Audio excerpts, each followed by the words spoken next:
È finita, finalmente.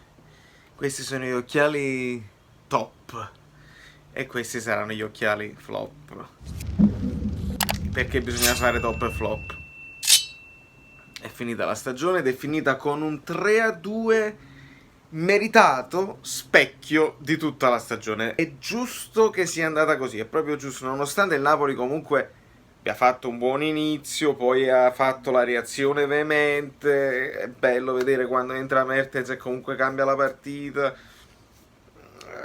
Va bene, poi si arriva al culmine della rappresentazione con l'ennesimo palo che poteva chiudere la partita e l'episodio che invece poi ti punisce, che è quello. Come ha segnato Santander non si sa. Proprio la palla lo colpisce, si sposta. Grandissimo, è uno di testa, è uno dei più. Quanti ce ne ha fatti? 3? Ne avrà fatti in totale 7? Non so.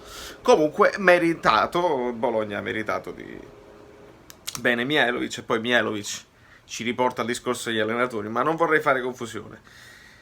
È così proprio che è andata la stagione. Il Napoli che comunque costruisce tanto, ha dei cali di tensione ed è anche molto molto sfortunato. Io non ho paura di dirlo, è inutile che. Non è alibi, ragazzi, è la realtà. Voi li vedete dietro di me, tutti i pali che abbiamo preso quest'anno. Saranno 30, non si è mai vista una cosa del genere. Che sicuramente è un errore il palo, non è un gol, però ci vai molto vicino, si recrimina quando si prende il palo. Quindi va bene così e va bene aver perso, perché se tu finisci il campionato battendo l'Inter e battendo il Bologna ti rimane quella sensazione, allora va tutto bene, bastava essere concentrati, non dobbiamo fare niente. Invece no, dobbiamo fare parecchio sul mercato e approfittare del valzer degli allenatori che ci sarà, perché noi non cambieremo niente a livello di guida tecnica e quindi bisognerà approfittare dell'eventuale possibile confusione che ci può essere quando si cambia un allenatore. Flop, purtroppo, Verdi, per quanto speso, per quanto dimostrato a Bologna, per le qualità tecniche che ha, i 2 piedi completamente ambidestro, flop. Ha avuto parecchie opportunità e non tutte le ha sapute sfruttare, purtroppo. Quindi flop, e resta il dubbio se confermarlo o meno, se dargli un'altra chance. Per me, in questo modulo, in questa cosa, in questo sistema di gioco, più che il modo, i numeri lasciano il tempo che trovano, ma in questo sistema di gioco dove devi essere molto più aggressivo, molto più reattivo, mi sa che si soffre con Verdi, come in un certo punto di vista si soffre con Insigne. Quindi questo poi è un discorso che si farà più ampio. Mentre il top è Meret. È evidente che il cambio di portiere era la fase più delicata, perché si passa da Reina, che comunque nonostante parasse poco ma comunque era un top portiere, e impostazione coi piedi e leadership. La leadership significa anche la difesa che si fida di te e quindi tiene tutta la difesa così. Meret è top.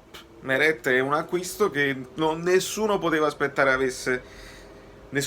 aspettarsi avesse un impatto così positivo da subito. Un mostro, ha parato l'impossibile, ha fatto miracoli, sembra tranquillo, giovane, il futuro della nazionale.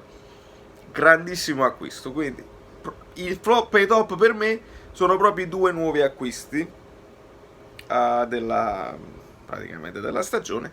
Merita una menzione positiva Fabian Ruiz, che comunque ha dimostrato di avere delle qualità importanti e deve semplicemente rendersi conto delle cose che gli chiede Ancelotti. Mertens ci ha messo un pochino a capire e poi pare che abbia capito. Adesso avremo un'estate per mettere a posto tutte queste cose qua e risolvere così. Questi per me sono i top e flop. È inutile citare Koulibaly perché è una bestia, si è semplicemente confermato quello che noi abbiamo sempre saputo e speriamo di tenerlo. Male di Avarà non ha dato niente, poi si è pure infortunato. I terzini tutti e 4 a fasi alterne, non si può dire né bene né male di nessuno di loro. Forse Usai ha fatto veramente male quest'anno, però non ci aspettavamo granché da Yusai.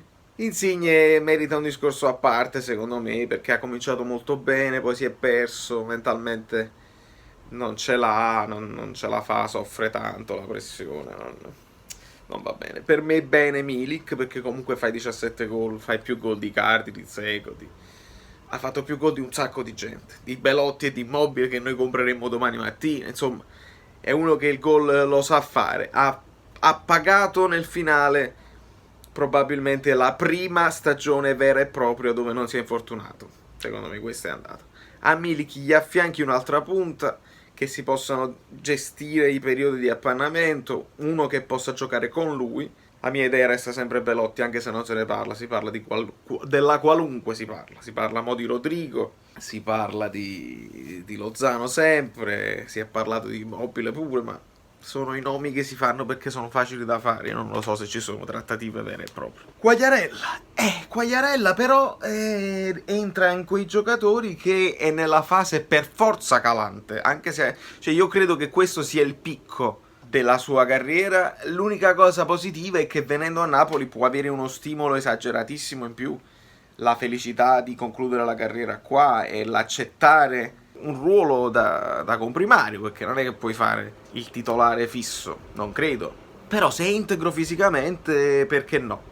Perché no? Si potrebbe puntare, anche se non è il mio sogno.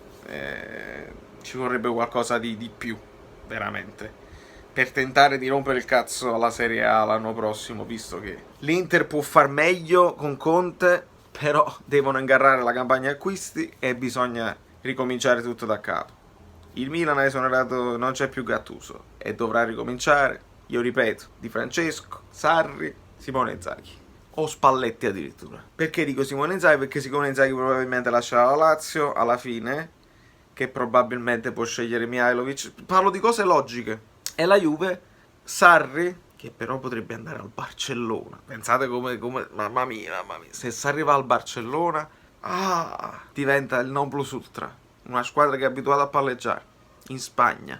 Vabbè, questo è un sogno che non ci azzecca. La Juve, Sarri, più probabilmente secondo me sia Simone Inzaghi, non dico Spalletti pure lei però, ma giusto perché sono liberi.